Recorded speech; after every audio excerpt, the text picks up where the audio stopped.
White হাউসে এতদিন যা হয়নি সেটি দেখল বিশ্ববাসী। মূলত সারা বিশ্বের চোখ আটকে ছিল হোয়াইট হাউসে ইউক্রেন প্রেসিডেন্ট ভ্লাদিমির জেলেনস্কি ও মার্কিন প্রেসিডেন্ট ডোনাল্ড ট্রাম্পের মধ্যকার বৈঠকে।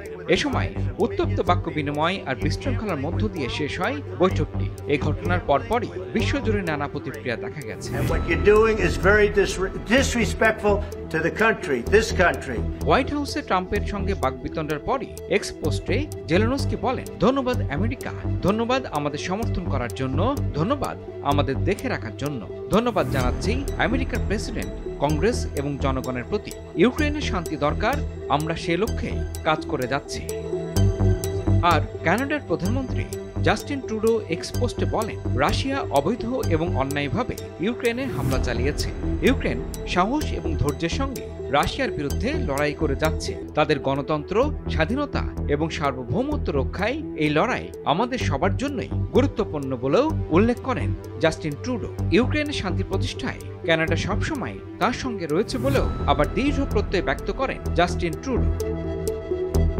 এদিকে জার্মান চ্যান্সেলর ওলাফ বলেছেন, ইউক্রেনের জনগণের থেকে আর কেউ বেশি শান্তি চাইতে পারে না। এজন্য ন্যায়সঙ্গত শান্তির পথ খুঁজতে যুক্ত হয়েছে বলেও উল্লেখ করেন তিনি। এক্ষেত্রে ইউক্রেন জার্মান এবং ইউরোপের উপর নির্ভর করতে পারে বলে আশ্বস্ত করেন জার্মান চ্যান্সেলর। তাছাড়া মন্তব্য করতে ভুল করেননি পর্তুগাল সফররত ফ্রান্সের প্রেসিডেন্ট ইমানুয়েল ম্যাক্রন। রাশিয়া ইউক্রেনের উপর হামলা চালিয়েছে, ফলে দেশটির জনগণ ব্যাপক ক্ষতির শিকার হয়েছে।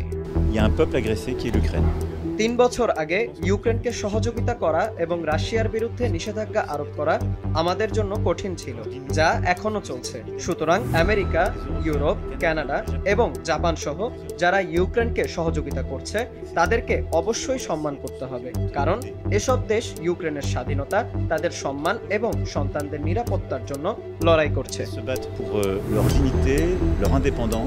এদিকে ইতালির প্রধানমন্ত্রী জর্জিয়া মেলোনি বিভাজনের জন্য সতর্ক করেছেন। পশ্চিমাদের প্রতিটি বিভাজন মিত্রদের সবাইকে দুর্বল করে এবং তাদের সুবিধা বাড়ায়, যারা আমাদের সভ্যতার পতন দেখতে চায় বলেও উল্লেখ করেন জর্জিয়া মেলোনি। ক্ষমতা বা প্রভাবের নয়, বরং সেই নীতিগুলোর বিশেষ করে স্বাধীনতার বলেও জানান ইতালির প্রধানমন্ত্রী।